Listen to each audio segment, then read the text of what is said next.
Makakausap po natin ngayon ang isa sa mga spokesperson ng House Prosecution Team na si Lanao del Sur, Representative Zia Alonto Adyong. Congressman, magandang gabi po sa inyo at salamat po sa oras. Magandang gabi, Miss Pinky. Magandang gabi po sa inyong mga taga-subaybay. Mataas po yung rating ni Vice President Sara Duterte. Sabi po ni Congressman Terry Redon, congratulations. Kayo po, ano po ang inyong reaksyon doon? Well, again, congratulations din kasi mataas yung rating niya pero hindi nangangahulugan na she's off the hook. Dahil she has been impeached, no? In fact, twice already. So the only conclusion, the next step would be the Senate. And the Senate cannot just drop right away the impeachment trial that they have already taken jurisdiction of simply because of the ratings of the Vice President, no?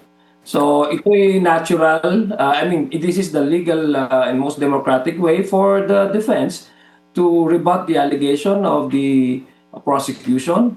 And so wala naman pakialam ang Constitution. Hindi naman nagsasabi na once an impeachable officer, especially kung nandoon niya yung kaso sa Senado, ay mawawala na ng kasalanan o mawawala na ng visa yung artikulo ng impeachment kung ay tataas ang kanyang pulso, no, sa mga surveys. And very important, Congressman, dahil sa Lunes magkakaalaman kung mabubuksan na ba yung hinihingi ng prosecution na 2 motions para dun sa financial records ni VP Sara. Tanong ko na lang po, Congressman, ano ho ang plano ninyo ng prosecution sakaling hindi po maging favorable ang decision ng impeachment court? Well, unang-una, there are a lot of strategy that the House Prosecution Panel are, are trying to, to adjust and probably to adapt. Should, halimbawa, ang korte ay hindi niya pinaboran o hindi ginrat ng supina.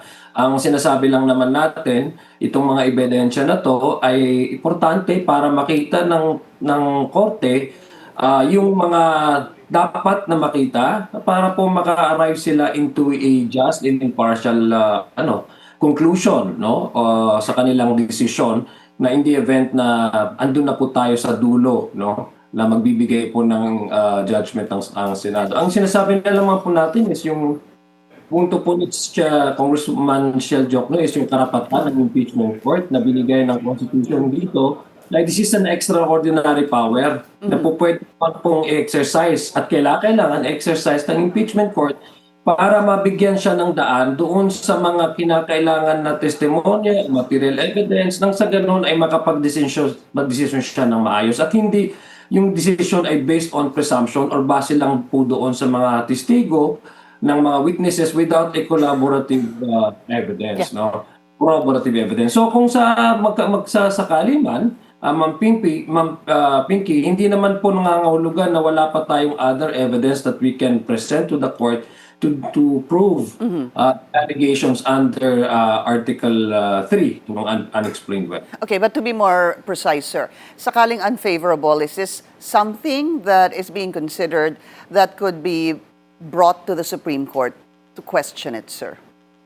Well, we don't actually entertain the state, probably the point where we need to go to the Supreme Court. Definitely, no, the House Prosecution Panel will not, at this point in time, exceed to questioning the decision of the impeachment court by raising this issue before the Supreme Court, because we have already been very consistent in our statement, in our position, that we will respect whatever is the decision of the impeachment court. No, but should there be any other groups, that is something that we cannot guarantee, no? Because alam nyo naman po, sa impeachment trial, isa po sa mga huwes at hukom ay ang taong bayan, no? Kung meron naman pong grupong pupunta sa Supreme Court para questionin din ito, ay hindi naman ho natin po pwedeng pigilan at hindi naman ho natin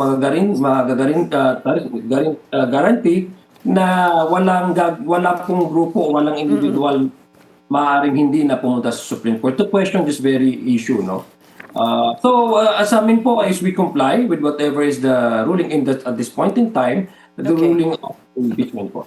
Just very quickly, Congressman, naalala ko lang po dahil doon sa nangyari before, no? With regard to the tax records, alam naman po natin na may box it was sealed during the House Justice Committee hearings, ni Huba, na ngayon ay pinabalik na po sa BIR. So wala na po yan sa pangangalaga ng House, wala din po sa pangangalaga ng Senado.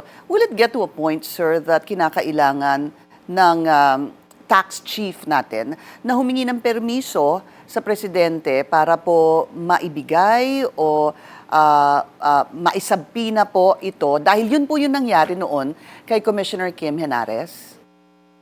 Well, unang-una, we cannot, again, prematurely or preemptively dictate or predict kung ano po yung magiging aksyon ng chairman ng BIR. What we can now, as far as the House Prosecution Panel is concerned, in relation to our request for subpoena, ay yung magiging aksyon ng Korte ng Impeachment Court.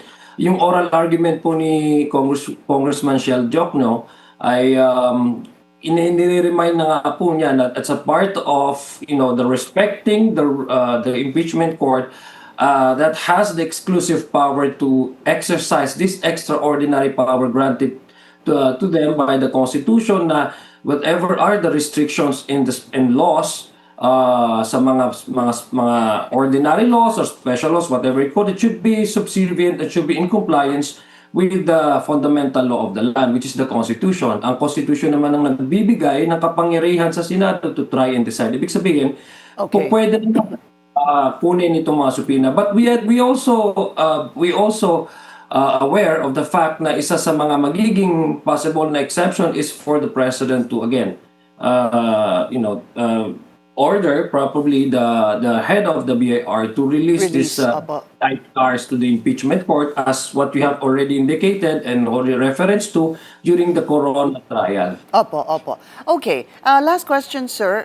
Meron daw ho kayong alas sa katauhan ni NBI Director Melvin Matibag without, of course, telling us exactly what it is. I mean, what can we siguro expect from his testimony other than siguro, sir, yung authentication ng video na ipinalabas na nung mga nakaraang trial hearings, sir?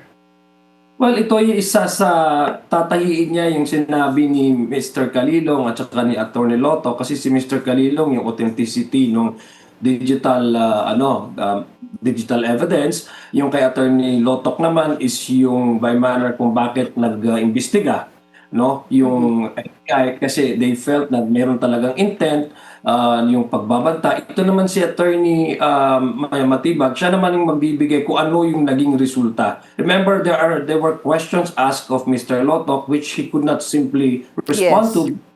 Sa kanya is yung investigation lang they have actually taken cognizance of it because of the gravity and the seriousness of the investigation. There are other questions asked of him which she cannot competently respond to. So, yun po yung magiging role ni Attorney Matibag, na siya po yung magbibigay kung ano talaga yung naging resulta nitong session na ito. Yung po yung mga sinabi ni Regional Director Lotok na ang NBI Director ang makakasagot niyan. So siguro doon po yung magiging mga kasagutan ni NBI Director Melvin Matibag. Maraming salamat po sa inyong oras. House Prosecution Team Spokesperson and Lanao del Sur Congressman Zia Alonto Adio. Thank you, sir. Thank you, ma'am. Thank you. Mag-follow sa aming mga social media accounts at mag-subscribe sa aming YouTube channel para sa pinakahuli at eksklusibong mga balita.